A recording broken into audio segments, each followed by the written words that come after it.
Hi, everybody. This is Dr. Eliana Aaron.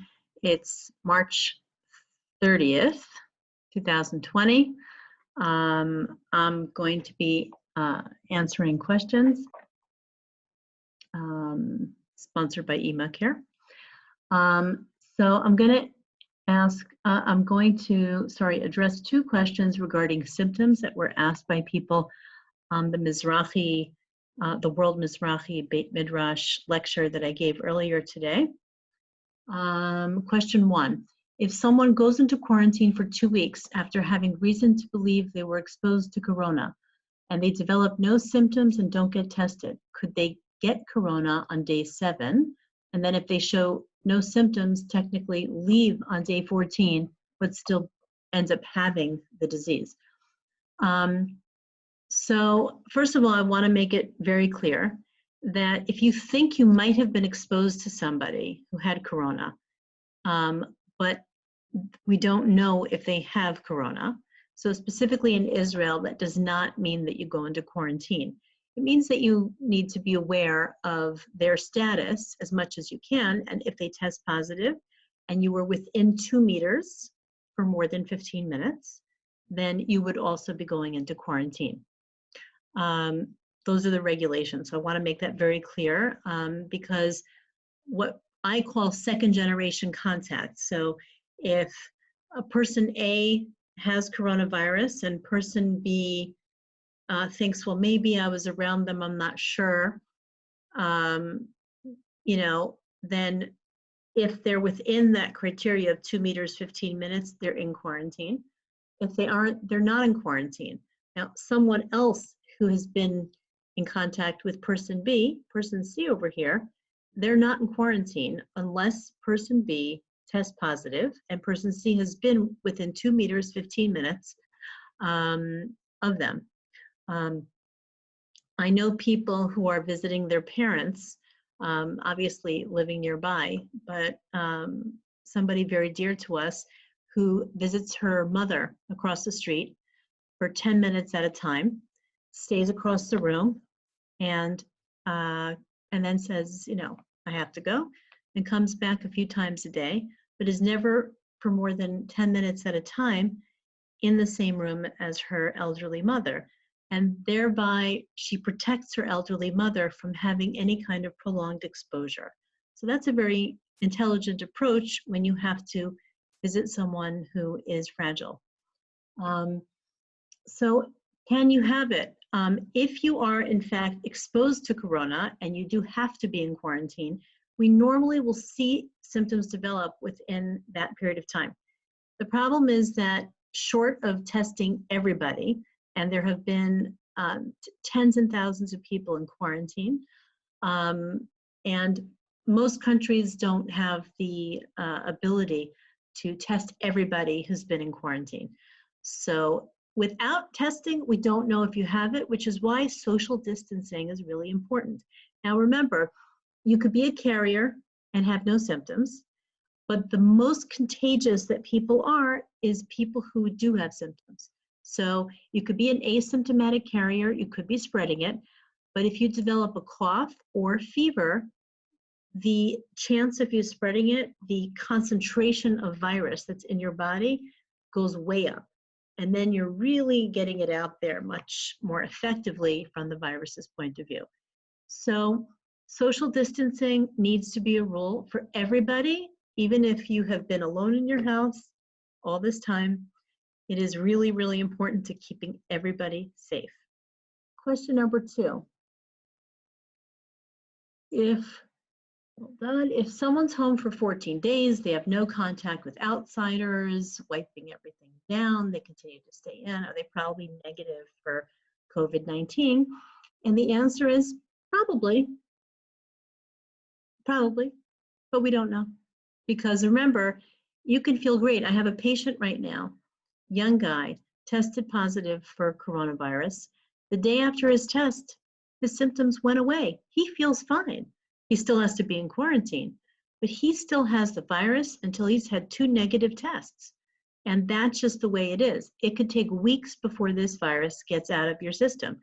And it is contagious until it gets out of your system. So unfortunately, If you're an asymptomatic carrier, the best protection for everybody is actually just the hygiene, the social distancing. Follow the regulations, follow the rules.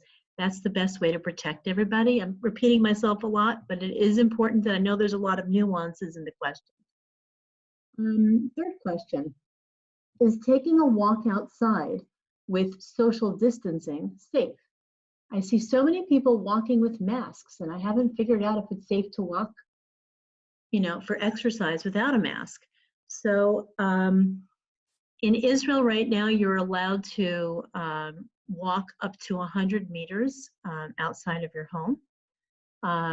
And you're allowed to be close to somebody that you live with, so if you go with your spouse or one of your children and you're walking, you could walk next to each other, but you can't walk within 2 meters of anybody else. So for example, for the last week or so, my family's been walking up and down the block, keeping within 100 meters of our house to get a little exercise outside. We do not go near any other people.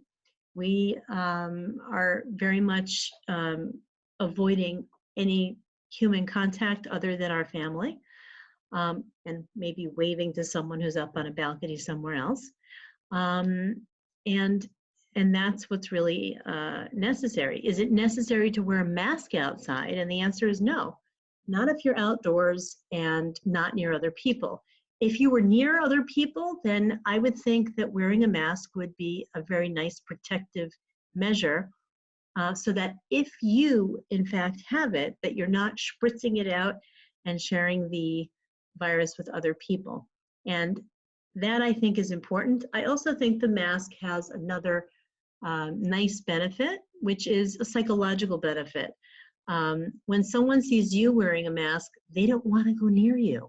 Okay, they assume you're wearing a mask, or maybe they're sick, we just don't know. And everyone should be assuming that everyone could be sick.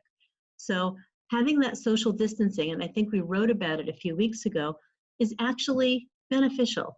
So when you go out for a walk, you don't need to wear protective equipment. This is all assuming that you are healthy. If you have symptoms, you don't go outside. Okay, remember, fever, cough, any kind of viral symptoms, you're not supposed to leave your house. You have to stay home until 48 hours after your symptoms go away. So that's really, really important. The last question I'm going to take for today is going to be about restrictions and regulations. So today, new restrictions came out, limiting the gathering together to 2 people that are not within the same family. It used to be 100, and first it was less than 2,000. I think it was less than 5,000, then it was less than 2,000, then 1,000, and then we went down to 100, and then 50, and then 10, and now we're down to 2, okay? So basically that means there's no more socializing, okay? No synagogues, indoor, outdoor, bad idea. And I think that it's very important to understand that it's unlikely these restrictions are going to be easier going into Passover or Pesach. Actually, the Prime Minister said this evening that only people living in the same household should be at the Seder for Pesach. So that being said, everyone has to hunker down and make sure that their older relatives who are more at risk have food for Passover. They have the supplies they need. Oftentimes, what we're finding is that, people who are older adults have stopped making Passover because they always go to their kids. So they don't have anything at home. They don't have an urn. They don't have a blech. They don't have any kind of way to make food for themselves that's kosher for Passover. So assess what the needs are of your older relatives and help them get the supplies they need. You could also make sure that they get the food they need. And we want to make sure we're taking care of people from a distance. Okay, that's really important. I'll be back tomorrow. Please send all your questions to efrat@healthcareisrael.com. And right now we're getting a little backed up. We may do 2 videos tomorrow. I hope everyone stays well, stays healthy, stays safe, and stays home. Take care.